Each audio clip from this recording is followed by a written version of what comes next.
I am happy to join with you today in what will go down in history as the greatest demonstration for freedom in the history of our nation. 50 years ago, a great American in whose symbolic shadow we stand today signed the Emancipation Proclamation. This momentous decree came as a great beacon light of hope to millions of Negro slaves who have been seared in the flames of withering injustice. It came as a joyous daybreak to end the long night of their captivity. But 100 years later, the Negro still is not free. 100 years later, the life of the Negro is still sadly crippled by the manacles of segregation and the chains of discrimination. 100 years later, the Negro lives on a lonely island of poverty in the midst of a vast ocean of material prosperity. 100 years later, the Negro is still languished in the corners of American society and finds himself in exile in his own land. And so we've come here today to dramatize a shameful condition. In a sense, we've come to our nation's capital to cash a check. When the architects of our republic wrote the magnificent words of the Constitution and the Declaration of Independence, they were signing a promissory note to whichever American was to fall heir. This note was a promise that all men, yes, black men as well as white men, would be guaranteed the unalienable rights of life, liberty, and the pursuit of happiness. It is obvious today that America has defaulted on this promissory note insofar as her citizens of color are concerned. Instead of honoring this sacred obligation, America has given the Negro people a bad check, a check which has come back marked insufficient funds. But we refuse to believe that the Bank of Justice is bankrupt. We refuse to believe that there are insufficient funds in the great vaults of opportunity of this nation. And so we've come to cash this check, a check that will give us upon demand the riches of freedom and the security of justice. We have also come to this hallowed spot to remind America of the fierce urgency of now.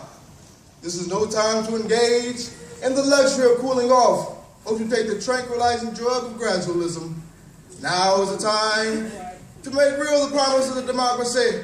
Now is the time to rise from the dark and desolate valleys of segregation to the sunlit path of racial justice. Now is the time to lift our nation from the quicksands of racial injustice to the solid rock of brotherhood. Now is the time to make justice a reality for all of God's children. It will be fatal for the nation to overlook the urgency of the moment.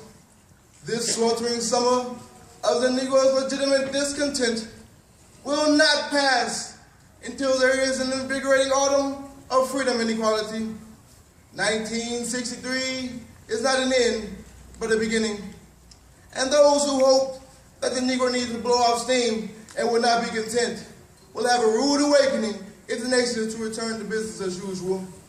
There will be neither rest nor tranquility in America until the Negro is granted his citizenship rights. The whirlwinds of revolt will continue to take the foundation of our nation until the bright day of justice emerges.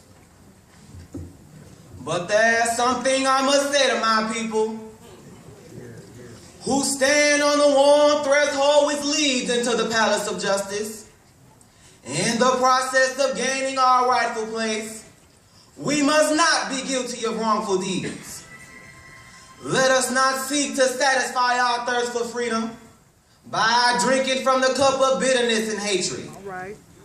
We must forever conduct our struggle on the high planes of dignity and discipline.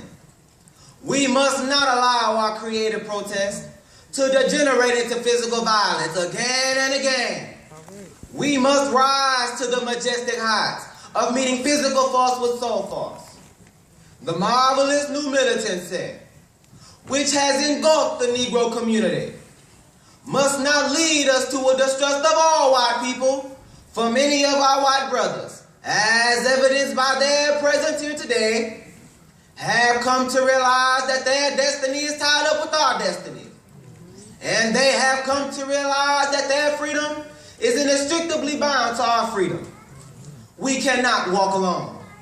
And as we walk, we must make the pledge that we shall always march ahead. We cannot turn back. There are those who are asking the devotees of civil rights, when will you be satisfied? We can never be satisfied as long as the Negro is the victim of the unspeakable horrors of police brutality. We can never be satisfied. As long as our bodies, heavy with the fatigue of travel, cannot gain lodging in the motels of the highways and the hotels of the city, we cannot be satisfied.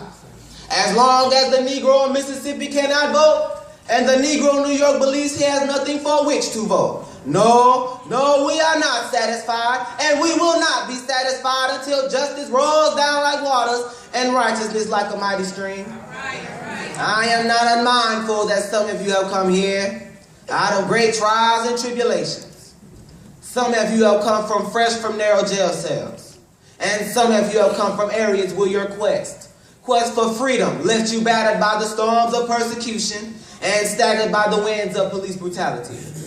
You have been the veterans of creative suffering. Continue to work with the faith that unearned suffering is redemptive. Go back to Mississippi.